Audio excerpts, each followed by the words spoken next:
touching upon the part with the minors, because that was basically point, I think, number 3 that you had in there, and there was the processing of data of minors.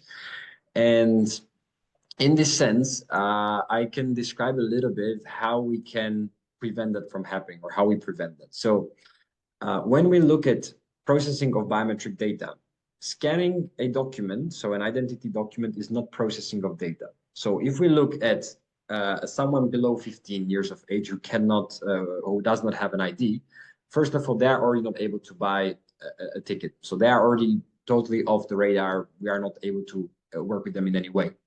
Secondly, if it's a person, and I'm talking from our standards, it's usually 15 to 18. In the US would be 21, but let's talk 15 to 18 for our case. You have usually an ID and you have a bank account, so you could potentially go and buy a ticket. However, if we let you first scan your identity document, which is not biometric processing, and we detect that your age is below 18, we can easily block you from continuing to stage number 2, which is taking a selfie and processing that selfie.